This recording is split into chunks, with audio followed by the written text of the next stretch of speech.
Start કરી દઈએ આપણે. તો આપણે ક્વેશ્ચનો જે છે એની વાત કરતા હતા. બેઝિકલી જે છે એ થિયરિટિકલ કોન્સેપ્ટ ને એવું બધું તો આપણે ભણી ચૂકેલા હતા અને આપણે એવા વધારેમાં વધારે જે છે ક્વેશ્ચનો સોલ્વ કરશું કે કેવા કેવા ક્વેશ્ચનો આપણને ચેપ્ટર નંબર બી જે છે એમાંથી પૂછાય છે એને આધારે જે છે એ આપણે આગળ ચર્ચાઓ કરીએ. ચલો તો પહેલો ક્વેશ્ચન જે છે એ અહીંયા આજે તમને એવો આપવામાં આવેલો છે કે તમારી પાસે એક આવું એક ફોર્મ્યુલા તમને આપવામાં આવેલું છે. જે ફોર્મ્યુલાની વાત કરીએ તો અહીંયા આ જે સૂત્ર છે એની અંદર f એટલે તમને અહીંયા થશે આવૃત્તિ. f એટલે થશે આવૃત્તિ. પછી p એટલે તમને અહીંયા કહેવામાં આવેલું છે સેગમેન્ટની સંખ્યા એટલે કે ખંડોની સંખ્યા. l જે છે એ તમને કહેવામાં આવેલું છે લંબાઈ. f જે છે એ તમને કહેવામાં આવેલું છે બળ અને તમને પૂછેલું છે તો m જે છે એનું પારિમાણિક સૂત્ર શું થશે? તો m નું પારિમાણિક સૂત્ર જે છે એ આપણે અહીંયા લાવવાનું છે. ચાલો તો ચેક કરીએ અને જોઈએ કે કઈ રીતે આપણને m જે છે એનું પારિમાણિક સૂત્ર જે છે એ મળશે. તો આપણને એક વસ્તુ ખબર છે કે સર ડાબી બાજુનું પારિમાણિક સૂત્ર જે છે એ અને જમણી બાજુના બધાના પારિમાણિક સૂત્રો સમાન થાય. હવે p જે છે એ તો સંખ્યા છે એટલે એનું કોઈ પારિમાણિક સૂત્ર બનશે નહીં. તો ખાલી અહીંયા થઈ જશે 1 છેદમાં લંબાઈનું પારિમાણિક સૂત્ર બનશે. તો એને કહી દઈએ ચલો l નું પારિમાણિક સૂત્ર. આવ્યો અહીંયા f.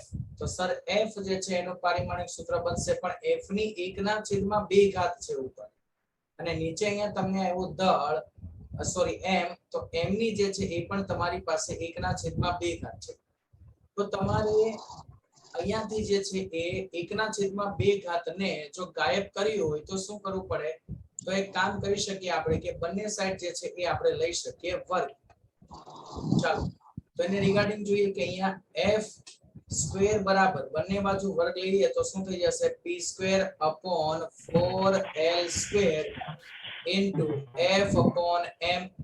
જ્યાંથી m નું પારિમાણિક સૂત્ર જોઈએ છે તો m ને કરતા બનાવી દઈએ તો m નું પારિમાણિક સૂત્ર બરાબર p જે છે તો સંખ્યા છે એટલે સંખ્યાનું કોઈ પારિમાણિક સૂત્ર મળે નહીં. તો ઉપર બચ્યું બળનું પારિમાણિક સૂત્ર અને નીચે બચ્યું જે છે એ લંબાઈ જે છે એનું પારિમાણિક સૂત્ર. અને પેલું છે અહીંયા તમને f સ્ક્વેર દેખાય છે તો f સ્ક્વેર એ ક્યાં જશે? નીચે અહીંયા છેદમાં જશે. તો f સ્ક્વેર જે છે એની વેલ્યુ મળી ગઈ આપણને અહીંયા. તો હવે બધાના પારિમાણિક સૂત્ર જે છે એ લખી અને સોલ્યુશન લાવીએ. તો f એટલે આવૃત્તિ. તો આવૃત્તિ જે છે એનો એકમ થાય 1/સેકન્ડ. 1/સેકન્ડ એટલે એનું પારિમાણિક સૂત્ર થાય t-1. એવી રીતે કેપિટલ F જે છે એનું પારિમાણિક સૂત્ર તો આપણને ખબર જ છે બળ છે એટલે. તો હવે આ જે છે એ અલગ અલગ પારિમાણિક સૂત્રો લખતા નથી. ડાયરેક્ટ જે છે એ આપણે કિંમત એપ્લાય કરીએ છીએ અને સીધો આન્સર લાવીએ. ચલો તો m બરાબર f નું પારિમાણિક સૂત્ર f એટલે બળ. તો બળનું પારિમાણિક સૂત્ર છે m1 l1 t-2.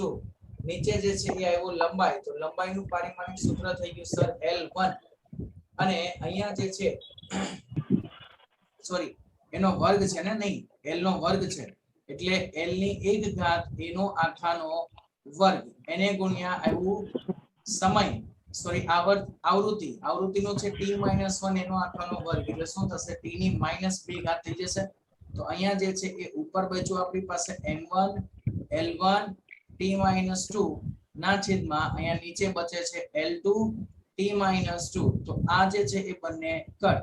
તો નીચે અહીંયા ઉપરથી એક એક ઘાત જે છે એ કટ. તો એક ઘાત બાકી બચી તો આન્સર આવ્યો આપણો m1 l-1 t0. તો આ જે છે એ તમને મળ્યો m નું પારિમાણિક સૂત્ર અને જ્યાં m જે છે એને કહેવામાં આવે છે રેખીય દળ ઘનતા, જેના વિશેની વાત આપણે ચેપ્ટર નંબર 15 માં કરીશું જ્યારે આપણે તરંગોના વેગની ચર્ચા કરીશું ને ત્યારે. ઓકે ચલો નેક્સ્ટ ક્વેશ્ચન જે છે ઈઝી છે. આપણે આગળ ઓલરેડી આવા ક્વેશ્ચનો જે છે ભણી ચૂકેલા છીએ અને એવો જ ક્વેશ્ચન બેઝ ઉપર તમને અહીંયા આપેલો છે. તો તમને એવું કહેવામાં આવેલું છે કે ઊર્જા E વેગ v અને બળ f ને મૂળભૂત રાશિ તરીકે લેવાનું છે. માઇક જેનું ઓન હોય તે ઓફ કરી દેશે પ્લીઝ. અહીંયા આપણને કીધેલું છે કે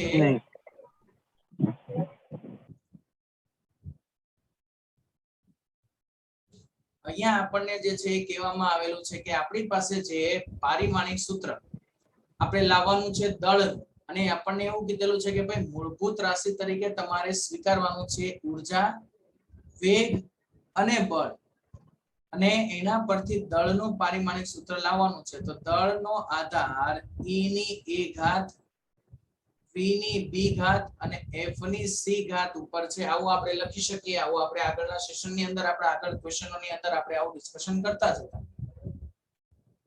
તો અહીંયા શું થઈ જશે કે ભાઈ બધાના પારિમાણિક સૂત્ર જે છે એ હવે આપણે ઓલરેડી ખ્યાલ છે કઈ રીતે આખી પ્રોસિજર થાય, એટલે તો હવે આપણે આખી પ્રોસિજરની જે છે એ અહીંયા ચર્ચા કરતા નથી. ડાયરેક્ટલી જે છે એ પારિમાણિક સૂત્રના ફોર્મેટની અંદર લખી દઈએ તો કે E નું પારિમાણિક સૂત્ર ની A ઘાત, V નું પારિમાણિક સૂત્ર ની B ઘાત અને F નું પારિમાણિક સૂત્ર જે છે એની C ઘાત. ચલો તો m જે છે એ છે દળ, તો દળનું પારિમાણિક થઈ જશે m1 l0 t0. k નું તો કોઈ પારિમાણિક સૂત્ર આવશે જ નહીં. આવ્યું ઉર્જા, તો ઉર્જાનું પારિમાણિક સૂત્ર થાય m1 l2 t-2 ની A ઘાત. વેગ એટલે વેગનું પારિમાણિક સૂત્ર થાય L1 t-1 raised to b, અને આવ્યું બળ, તો બળનું પારિમાણિક સૂત્ર થાય m1 L1 t-2 એની આખાની C ઘાત. તો આવી જે છે એ ફોર્મેશન, આવી કિંમતો જે છે એ આપણને આપવામાં આવેલી છે. ચલો તો હવે જે છે એ બધી જ ઘાત જે છે એને સરખાવતા જઈએ તો આ m1 l0 t0 કરો ઘાતની ઘાતનો ગુણાકાર થાય એટલે a l t raised to -2a. ચલો t પહેલા લખાઈ ગયું છે તો t લઈ લઈએ. l raised to +2a, l raised to b, l raised to -b, m raised to c, l raised to c, t raised to -2c. તો ચલો અહીંયા લખતા જઈએ તો m raised to a અને અહીંયા એવું c, એટલે કે m raised to a plus c. l ની ઘાત આવી અહીંયા 2a plus b, આ t છે, સોરી મારાથી l લખાઈ ગયું બે બાજુ t છે, તો 2a plus b plus c અને t ની ઘાત આવી sir -2a minus b minus 2c. સરખાવો બધાને સામસામે એટલે આપણને 3 સમીકરણ મળશે ને પછી એને સોલ્વ કરો. ખ્યાલ આવે છે ને બધા વિદ્યાર્થી મિત્રોને? હા હા. 2a plus b plus c is equal to 0. ચલ થર્ડ વન સમીકરણ આવ્યું આપણું -2a minus b minus 2c is equal to 0. તો આવા 3 સમીકરણ જે છે એ આપણને મળે છે અને એ ત્રણે 3 સમીકરણનો આપણે ઉકેલ લાવીશું એટલે આપણને આપણો ફાઇનલ આન્સર મળી જશે. ઓકે, ચાલો તો હવે જે છે એ આગળ ડિસ્કશન કરીએ અને જોઈએ કે આગળ જે છે એ આપણા ફાઇનલ આન્સરો જે બનશે એ શું થશે. તો હવે આ બધાને સોલ્વ કરો તો શું કરી શકાય કે ઓકે જો આ બંને સમીકરણ છે એ બંનેને એડ કરશો એટલે 2a અને b ગાયબ થઈ જશે. સીધી c ની વેલ્યુ જે છે એ તમને અહીંયા મળશે અને એનો આન્સર જે છે એ તમને મળશે સીધો 0. ઓકે, c નો આન્સર તમને ડાયરેક્ટલી 0 મળી જશે. તો આજે છે ને કહી દઈએ રિઝલ્ટ નંબર 1, આને કહી દઈએ રિઝલ્ટ નંબર 2 અને આને કહી દઈએ રિઝલ્ટ નંબર 3. તો રિઝલ્ટ નંબર 1 ની સાથે એડ કરો રિઝલ્ટ નંબર 2. ચલો તો ડાબી બાજુ વાળા પદને બધાને ડાબી બાજુ એડ કરો, જમણી બાજુ વાળા પદને જમણી બાજુ એડ કરો. તો -2a -b -2c બરાબર જમણી બાજુ b સાઈડ 0 છે, પ્લસ માઈનસ કેન્સલ, તો આન્સર આવ્યો -c is equal to 0. then c is equal to answer થઈ ગયો 0. હવે c ની કિંમત સમીકરણ નંબર 1 ની અંદર મૂકશો એટલે a ની કિંમત જે છે એ તમને મળી જશે 1 અને a ની કિંમત જે છે એ અહીંયા ક્યાંય મૂકશો એટલે તમને b ની કિંમત મળી જશે. તો b ની કિંમત જે છે એની વાત કરીએ તો b બરાબર આન્સર થઈ જશે -2a - c. c ની વેલ્યુ તો 0 છે તો આન્સર આવ્યો -2. તો b ની કિંમત જે છે એ તમને મળે છે -2, a ની કિંમત 1.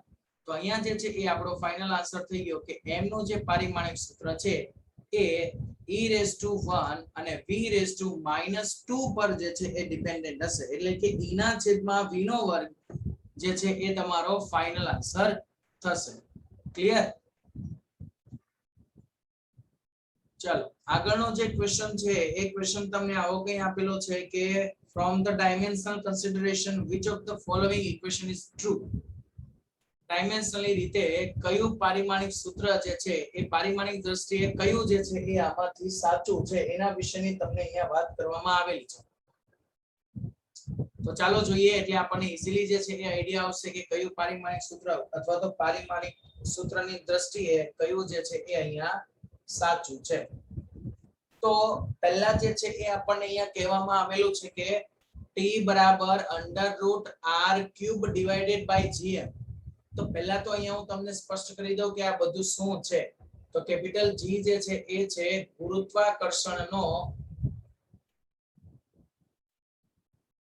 ગુરુત્વાકર્ષણનો સાર્વત્રિક અચળાંક. પછી m ની વાત કરીએ તો m જે છે એ છે પૃથ્વીનું દળ અને r જે છે એ છે પૃથ્વીની ત્રિજ્યા. હવે પારિમાણિક દ્રષ્ટિએ સાચું છે કે નહીં એ તમને કેમ સાબિત કરી શકો? તો અહીંયા તમે જોઈ શકો છો કે બધા જ આપણા MCQ જે છે, બધા જે આપણા ઓપ્શન છે એમાં લેફ્ટ હેન્ડ સાઈડ તમને ખાલી મળે છે t. તો t નું પારિમાણિક સૂત્ર થઈ જાય ખાલી t1. એટલે ડાબી બાજુના ભાગમાં તો તમને પારિમાણિક સૂત્ર મળે છે t1. હવે જમણી બાજુના ભાગમાં તો જુઓ બધામાં 2π તો કોન્સ્ટન્ટ છે, એટલે અચળાંકનું કોઈ પણ પારિમાણિક સૂત્ર જે છે મળવાનું નથી. તો હવે અહીંયા આપણી પાસે બે કિંમતો છે. અહીંયા જુઓ આમાં છે r³ 1/gm અને અહીંયા છે gm/r³. એવી રીતે અહીંયા છે gm/r² અને r²/gm. તો બેમાંથી કોઈ એક ગુણોત્તરનો આન્સર લાવી દઈએ અને એને વર્ગમૂળમાંથી કાઢીએ તો એના આધારે જે છે એ આપણને ડાયરેક્ટલી આન્સર મળી જશે. આપણે બધા સોલ્વ કરવાની જરૂર નહીં પડે, થોડું સ્માર્ટ વર્ક દર્શાવી દઈએ. તો પહેલા જે છે ને એ હું એક કામ કરું, r²/gm જે છે ને એનું પારિમાણિક સૂત્ર લાવું. કેમ કે પછી તો જે ખાલી ફોર્મ્યુલા છે એમાં r³ મૂકવાનું છે, એટલે ઉપર ખાલી પારિમાણિક સૂત્રમાં r ની એક વેલ્યુ એડ કરવાની થશે, બાકી કંઈ નહીં. ચલો r એટલે પૃથ્વીની ત્રિજ્યા. તો પૃથ્વીની ત્રિજ્યા જે છે એનો એકમ શું આવશે? કિલોમીટર. અથવા તો ચલો એક કામ કરીએ, મીટર. લંબાઈ જ છે તો લંબાઈનો એકમ જે છે એ આવશે મીટર, એટલે ઉપર થઈ ગયો મીટર સ્ક્વેર. નીચે આવ્યો ગુરુત્વાકર્ષણનો સાર્વત્રિક અચળાંક. તો ગુરુત્વાકર્ષણનો જે સાર્વત્રિક અચળાંક છે, તો ગુરુત્વીય સાર્વત્રિક અચળાંકનો જે એકમ છે એ એકમ શું થશે? તો તમારા ગુરુત્વા સાર્વત્રિક અચળાંકનું તમારું સૂત્ર હતું ન્યૂટનનું.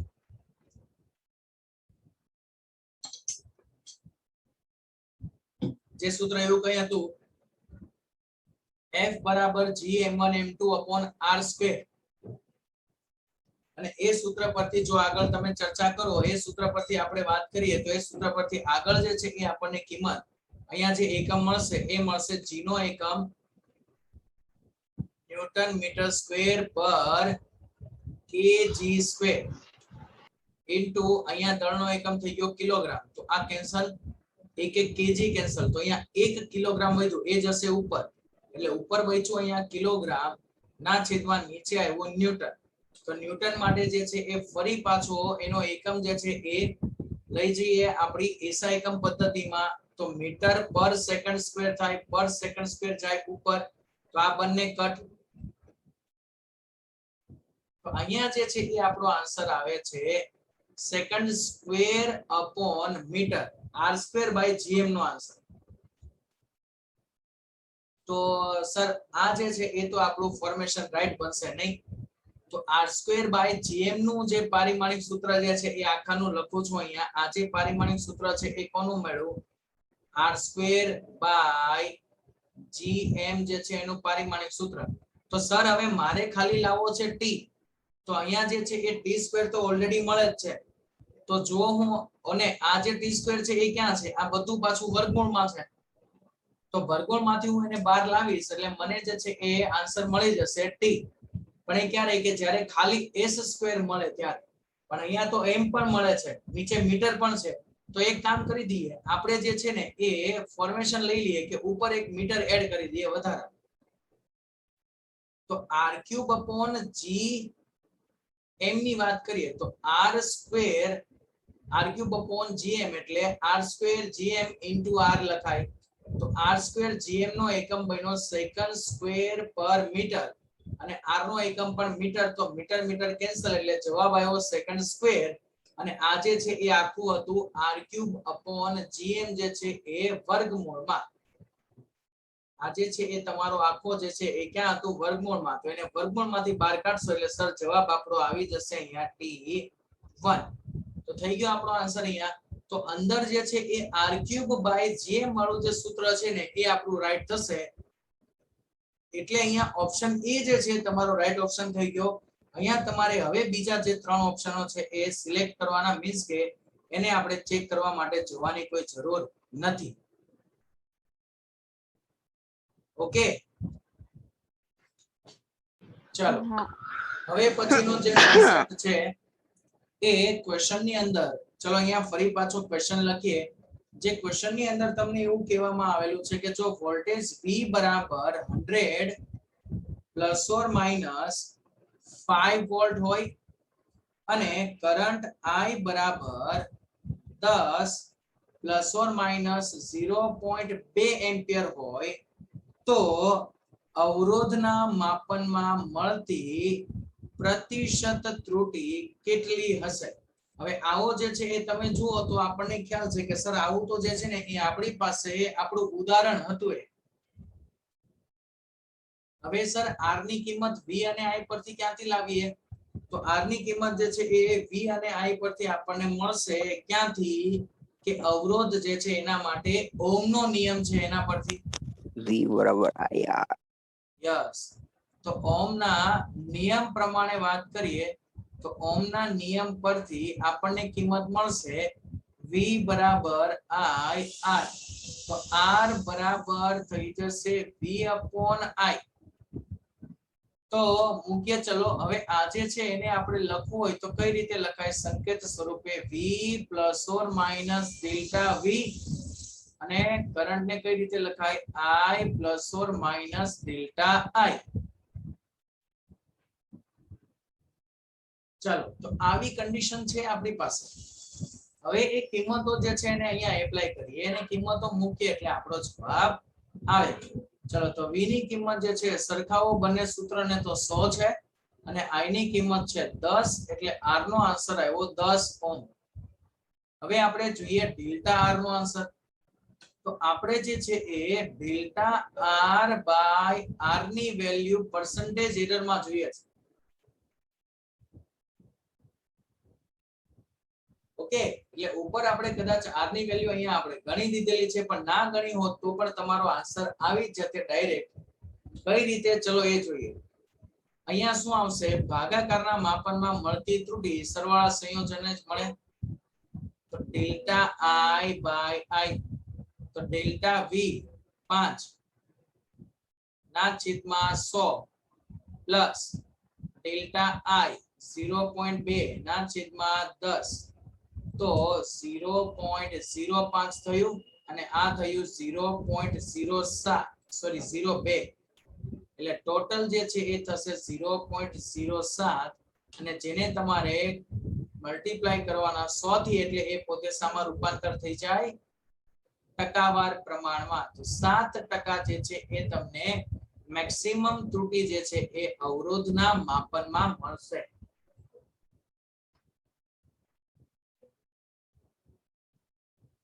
ચલો આગળ જે છે એક ક્વેશ્ચન તરફ વધીએ. એક ક્વેશ્ચન ની અંદર તમને એવું કહેવામાં આવેલું છે કે તમારી પાસે કિંમત આવી છે કઈ x ની. x = 10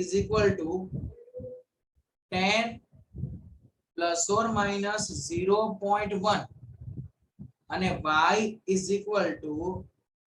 એની વેલ્યુ પણ છે 10 ± 0.1. તો તમને પૂછેલું છે અહીંયા 2x - 2y = what? 2x - 2y ની જે કિંમત છે એ શું થશે એવું આપણને અહીંયા પૂછેલું છે. ચાલો તો કઈ રીતે અહીંયા ગણતરી કરી શકીએ આપણે એના વિશેની જે છે એ ચર્ચાઓ કરીએ એટલે આપણને આન્સર મળશે. ચલો તો અહીંયા તમને જે છે એ કિંમતો તો આવી આપેલી છે. હવે એના પરથી તમને પહેલા તો 2x અને 2y ના માપનમાં જે કુલ ત્રુટિ જે છે એ મળી રહેશે. ચલો જોઈએ તો પહેલા માપીએ 2x - 2y તો સર 2 x ની કિંમત છે 10 -2 y ની કિંમત પણ છે 10 તો સર એનો જે જવાબ આવ્યો આ થઈ ગયો 0. અહીંયા જે આપણને જવાબ મળે છે એ શું મળે છે તો અહીંયા જે આપણો આન્સર થાય છે એ આન્સર થાય છે 0. હવે તો સર એની મુખ્ય કિંમત જે છે એ થઈ ગઈ 0. તો હવે ત્રુટિની વાત કરીએ ચલો તો 2x - 2y છે તો બંને બાદબાકીના સ્વરૂપમાં તો delta x plus delta y લખાય. હવે ઘણા વિદ્યાર્થીઓને એવું થશે કે સર આગળ 2 કેમ ના લખ્યા? 2 જે છે એ મિત્રો x અને y સાથે સહગુણકમાં છે. હવે ઘાત હોય તો એને આપણે ત્રુટિના અંદર જે છે એ ગણતરીમાં લઈએ છીએ. સહગુણકોને ત્રુટિની અંદર ગણતરીમાં લેવાય નહીં. એટલે અહીંયા જે છે એ આપણે એને ગણતરીમાં લઈશું નહીં. તો સીધું ડેલ્ટા x ની કિંમત તો ડેલ્ટા x નો આન્સર આવ્યો 0.1, ડેલ્ટા y નો આન્સર પણ 0.1 તો આ આન્સર થઈ ગયો 0.2. તો 2x - 2y જે છે એની કિંમત આપણને મળે 0.00 પ્લસ ઓર માઈનસ 0.2. અહીંયા તમે ખાલી 0 લખો ને તોય ચાલશે. અને સાર્થક સંખ્યાઓના સ્વરૂપની વાત કરીએ તો સાર્થક સંખ્યામાં પોઈન્ટ પછી એક આંકડા વાળી સાર્થક સંખ્યા છે તમારી પાસે 0.1 એટલે પોઈન્ટ પછી એક આંકડાના સ્વરૂપની અંદર તમે આન્સર રાખો તો એ પણ રાઈટ છે. ચાલો તો આવી જે છે એ કોઈ કન્ડિશન્સ આપણને આપવામાં આવેલી હતી. ચલો હવે એક નવું જે છે એ સૂત્ર આપણે વાત કરીએ જે છે આપણું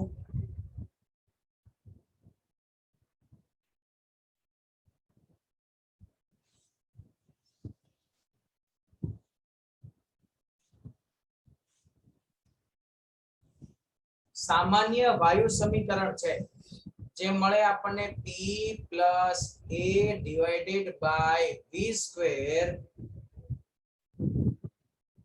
into v minus b is equal to RT. જ્યાં બધી કિંમતો શું છે એની વાત કરીએ. p જે છે એ છે દબાણ, v જે છે એ છે કદ, r જે છે એ છે સાર્વત્રિક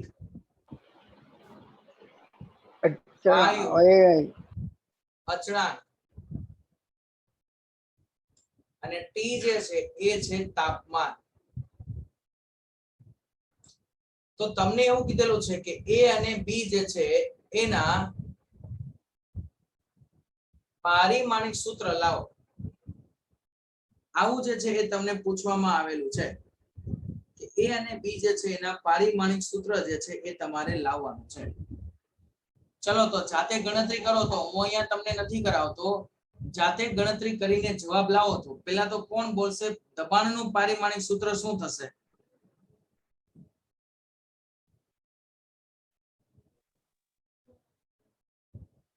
m1 ખાલી m1 બળ ભાગ્યા ક્ષેત્રફળ. ઓકે, બળ ભાગ્યા ક્ષેત્રફળ. આપણે એના પરથી પછી પારિમાણિક સૂત્ર લાવીને કયો મને. આપણે ઓલરેડી આગળ જે છે એ ડિસ્કશન કરી ચૂકેલા હતા. m1l - 1t - 2. Very good. મેં તમને આગળ જે છે ને એ આપણે બળ અને દબાણ બંનેના પારિમાણિક સૂત્ર જે છે ને એ સામસામે રાખીને જે છે આપણે ચર્ચા કરેલી અને ત્યારે મેં વાત કરેલી કે બળ અને દબાણમાં ફરક ખાલી એટલો જ છે કે l ની ઘાત દબાણમાં -1 થઈ જાય છે, બળની અંદર +1 છે. તો એવા ફોર્મની અંદર જે છે એ તમે યાદ રાખી શકો. ચલો તો અહીંયા જે છે એ દબાણનું પારિમાણિક સૂત્ર થઈ જશે તમારી પાસે m1 l - 1 t-2 કદ જે છે એનું પારિમાણિક સૂત્ર થઈ જશે L3.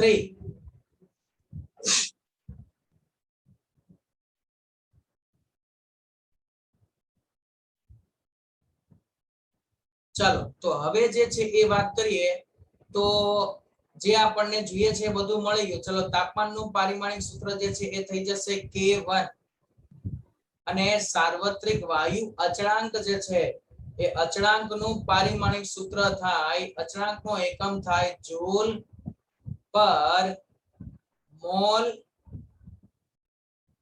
Okay, just a second.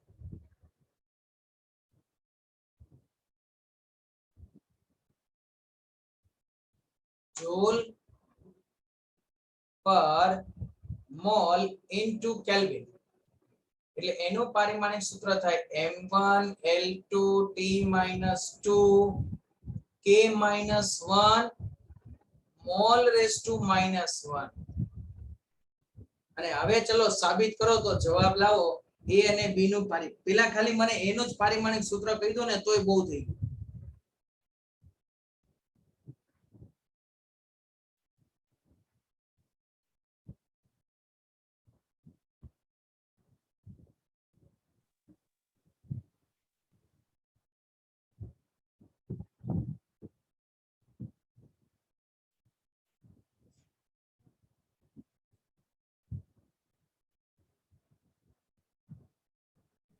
M1 L2 T-2. ખોટું.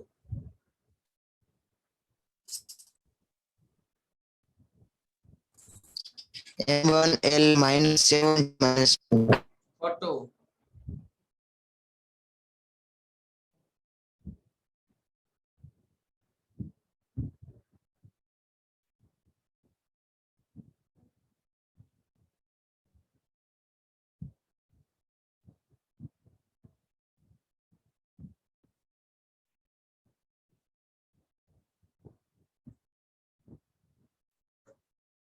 ચલો જો પ્રૂફ કરીએ. અહીંયા એક કોન્સેપ્ટ જે છે એ તમને અહીંયા યાદ આવવો જોઈએ. આ બંને વચ્ચે છે સરવાળો. તો બંને વચ્ચે સરવાળો ક્યારે થાય કે જ્યારે બંનેના પારિમાણિક સૂત્ર બંને બાજુ જે છે એ કેવા હોય, સમાન હોય. તો અહીંયા કદના વર્ગનું છે તો એનું પારિમાણિક સૂત્ર બરાબર અહીંયા થઈ જાય દબાણનું પારિમાણિક સૂત્ર એને ગુણ્યા કદના પારિમાણિક સૂત્રનો વર્ગ. તો દબાણનું M1 પારિમાણિક L5 T-2. Yes m1 l-1 t-2 છે. કદનું થાય l³ નો વર્ગ એટલે થઈ જશે l⁻⁶. 6 - 1 એટલે +5. તો આન્સર આવ્યો m1 l5 t-2. આ એનું પારિમાણિક સૂત્ર થઈ ગયું. તો b નું શું થાય? L3. યસ. અને હવે તમને અહીંયાથી જે છે એક ક્વેશ્ચન આગળ એવો પણ પૂછવામાં આવે કે ભાઈ a/b ના ગુણોત્તરનું પારિમાણિક શું થાય? તો ચલો આનો આન્સર આવ્યો m1 l5 t-2 divided by l³ ઉપરથી 3 ઘાત જશે એટલે l ની 2 ઘાત બચી. તો m1 l2 t-2. અને તમને એવું પણ પૂછે કે a/b નું જે ગુણોત્તર છે એનું પારિમાણિક સૂત્ર કોના પારિમાણિક સૂત્ર જેવું છે? નીચે તમને જે છે એ ઓપ્શન આપેલા હોય તો આવું પારિમાણિક સૂત્ર કોનું આવે છે? m1 l2 t-2. કાર્યનું. યસ. કાર્યનું પારિમાણિક સૂત્ર કાર્ય અથવા તો ઊર્જા અથવા તો ટોર્ક, આ બધાના પારિમાણિક સૂત્રો જે છે એ કેવા બને? ઇક્વલ હોય. તો આ બધાનું આ જે પારિમાણિક સૂત્ર છે એ આ કોમન પારિમાણિક સૂત્ર થશે જે અહીંયા તમને ઉપર મળેલું હતું તે. તો આ જે ક્વેશ્ચન છે એ આવો આગળ ફર્ધર જે છે કે લઈ જઈને આગળ લઈ જઈને જેવા પ્રકારનો ક્વેશ્ચન જે છે જનરેટ કરવો હોય એવો ક્વેશ્ચન જે છે એ બનાવી શકે છે. ઓકે, ચલો તો હવે જે છે એ આગળ આપણને વાત કરવામાં આવેલી છે. હવે તમારી પાસે જે સૂત્ર છે એ કઈ અલગ પ્રકારનું સૂત્ર છે. જો તમને અહીંયા બતાવું, સમજી લો ક્વેશ્ચનમાં તમને એવું આપેલું છે કે integration dx upon √2ax minus x square is equal to a raised to n sin inverse x minus a upon a. આવું સૂત્ર છે. ઓકે, અને તમને જે છે એ અહીંયા એવું કહેવામાં આવેલું છે કે આ જે સૂત્ર છે એ સૂત્ર માટે તમારે ઓકે પારિમાણિક વિશ્લેષણનો ઉપયોગ કરીને પારિમાણિક વિશ્લેષણનો ઉપયોગ કરીને એની ઘાત n મેળવો. આવું કઈ જે છે એ તમને પૂછવામાં આવેલું છે. તમને આ જે સૂત્ર છે એ મેથ્સ વાળા વિદ્યાર્થીઓ માટે જે છે એ અગત્યનું છે, કેમ કે મેથ્સ વાળા સ્ટુડન્ટ જે છે એ લોકો આ જે સૂત્ર છે એ જોશે. ક્યાં? તો કે આ જે સૂત્ર જે છે એ તમે લોકો જોશો તમારા જે નિયત સંકલન વિશેની વાત કરશો ને ત્યાં આ જે ફોર્મેશન છે એ આવે છે. ચાલો તો હવે ક્વેશ્ચન તમને એ કીધો છે કે એની ઘાત જણાવો. એની કેટલી ઘાત હશે તે બસ અહીંયા આપણે લાવવાનું છે.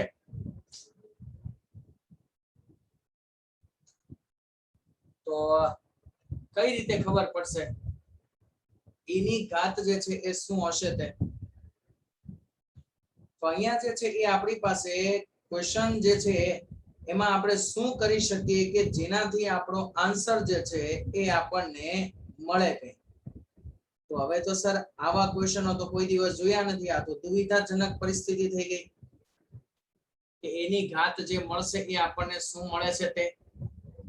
હવે જો મેથ્સ વાળા સ્ટુડન્ટ જ્યારે આ ભણી જશે ને ત્યારે એને ખબર પડી જશે કે ડાયરેક્ટલી કે અહીંયા જે છે તમે જોઈ શકો છો કે sin ઇનવર્સ જે √1/2ax minus √x² નું ફોર્મેશન સીધું થાય sin inverse x/a upon a. એનું પારિમાણિક સૂત્ર જે છે એ સોરી એનો જે ડાયરેક્શન જે છે ડાયરેક્ટ ફોર્મ્યુલા જે થાય એ શું થાય? sin inverse x minus a upon a. તો a raised to n એટલે કે એ અચળાંક છે ને એ અચળાંકની ઘાત આપણે લાવવાની છે.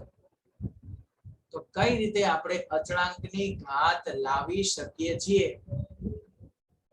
તો સર અહીંયા જે છે એ આપણે ચર્ચા કરી શકીએ.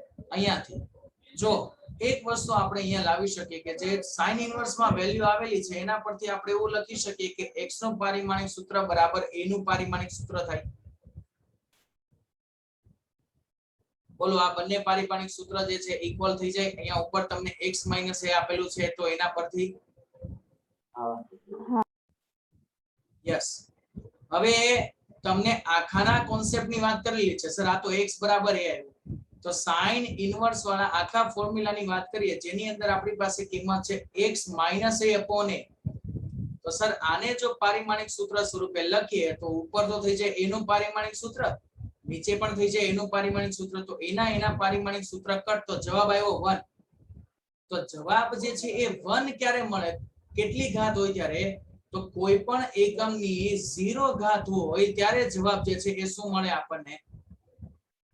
1 મળશે. હા. કોઈ પણની 0 ઘાત એટલે જવાબ શું મળશે? 1 મળશે. તો અહીંયા જે છે એ તમારા ઓપ્શન તમને આવા આપેલા હોય કે +1, b ની વેલ્યુ છે સમજી લો -1, c ની વેલ્યુ આપેલી છે તમને 0 અને d ની વેલ્યુ જે છે તમને આપવામાં આવેલી છે 1 પણ નહીં. તો અહીંયા જે છે એ મિત્રો ભૂલ નહીં કરતા. અહીંયા એક આન્સર તમારો ઘાતનો નથી આવતો. આ એક આન્સર તો આખી કિંમતનો આવે છે. તો ઘાતનો આન્સર કેટલો થઈ જાય? ઘાતનો આન્સર થઈ જાય 0. કેમ કે કોઈ પણ ની 0 ઘાત એટલે જવાબ આવે 1. તો કોઈ પણ પર 0 ઘાત નો જવાબ 1 મળે. તો તો કોઈ પણ ઉપર 0 ઘાત એટલે આપણો જવાબ શું થઈ જશે 1 જે છે એ આપણો આન્સર થઈ જશે. ઓકે, તો આવું જે છે એ તમારું ફોર્મેશન થતું હતું. આ જે છે તમારો ક્વેશ્ચન n. ચલો હવે નેક્સ્ટ ક્વેશ્ચન તરફ જે છે એ આગળ વધીએ અને સારો એવો ક્વેશ્ચન ફરી પાછો જે છે એ જોઈએ. તમને એવું કહેવામાં આવેલું છે અહીંયા કે કોઈ એક કણના વેગમાનમાં થતો વધારો 10% હોય, વેગમાનમાં 10% વધારો કરતા ગતિ ઉર્જામાં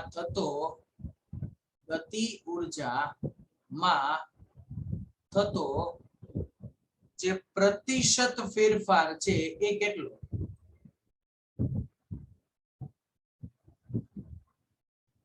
પ્રતિશત ફેરફાર કેટલો મળશે? ઓપ્શન તમને આપવામાં આવેલા છે. Option A is equal to છે 20%, ઓપ્શન બી જે છે એની વેલ્યુ છે 21%, ઓપ્શન સી જે છે એની વેલ્યુ છે 40% અને ઓપ્શન ડી જે છે એની વેલ્યુ છે 19%, 19%. ચાલો તો હવે શું કરીએ?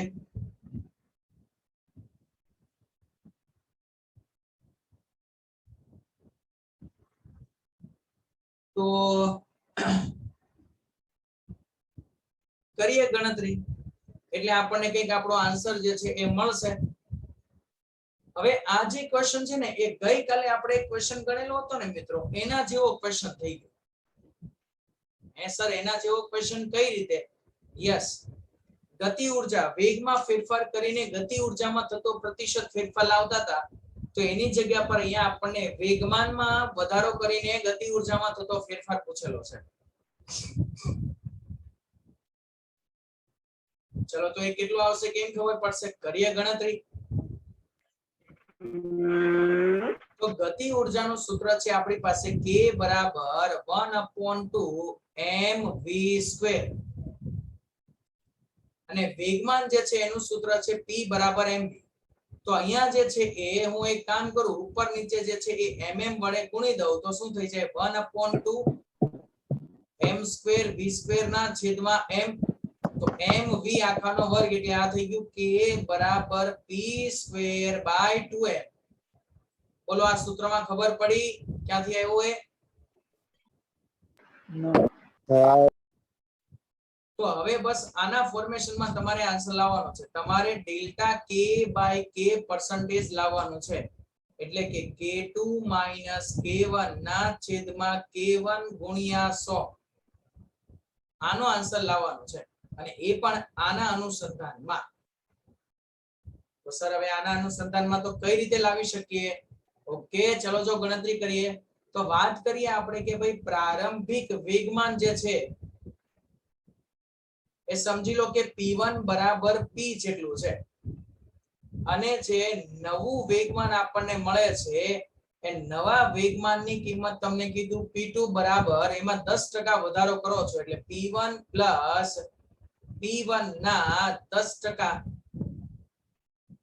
તો p1 ની વેલ્યુ હતી p અને p1 ના 10% એટલે p ગુણ્યા 10 ના છેદમાં 100 એટલે એ થઈ જાય 0.1. એટલે આ આન્સર થઈ ગયો તમારો 1.1 p. આવા ખબર પડી આ અત્યારે નવું વેગમાન લાવ્યા એમાં? Hello, okay. તો અહીંયા જે છે એ હવે આપણે ગતિ ઉર્જાના ફેરફારના સૂત્રની વાત કરીએ તો ડેલ્ટા k/k એટલે કે k2 - k1 ના છેદમાં k1. તો k2 ની કિંમત થઈ જાય સર p2²/2m માઈનસ k1 ની કિંમત p1²/2m. દળ થોડી ના બદલાવાનો છે, તો એમનેમ જ રહેવાનું છે.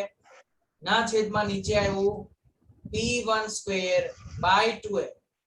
તો સર 2m ઉપર નીચે બધામાંથી કોમન અને કેન્સલ. તો p1² જે છે p2² નો આન્સર આવ્યો 1.1 p² એટલે 1.1 1.21 p² થશે. 11 નો વર્ગ 121 થાય. માઇનસ p1 ની કિંમત તો p છે એટલે p સ્ક્વેર નો p square as it is, નીચે પણ p સ્ક્વેર, તો ઉપર જે છે એ p સ્ક્વેર કોમન કાઢશો તો અંદર બચ્યું 1.21 માઇનસ 1 ના છેદમાં p સ્ક્વેર, તો p સ્ક્વેર કેન્સલ, એટલે આન્સર જે છે એ અહીંયા આપણી પાસે આવ્યો 0.21 બરાબર ડેલ્ટા k બાય k, અને એને ગુણ્યા 100 કરી દો એટલે તમને પર્સન્ટેજ વેલ્યુ મળી જાય. તો કેટલા ટકા આવશે વેગમાનમાં ફેરફાર અથવા તો વેગમાનમાં પ્રતિશત ફેરફાર કે વધારો? તો વેગમાન જે છે એનો પ્રતિશત ફેરફાર અથવા તો વેગમાન જે છે એમાં તમને વધારો જે મળશે તે મળશે તમને 21%. બોલો ખ્યાલ આવ્યો? તો આ જે છે એ આપણું ફોર્મેશન થઈ ગયું. ચલો તો અહીંયા સુધી આપણે રાખીએ, કેમ કે નેક્સ્ટ જે છે એ તમારો બીજા સબ્જેક્ટમાં કોઈ જે છે એ લેક્ચર હશે. તો ઇંગ્લિશ હશે. આજનું જે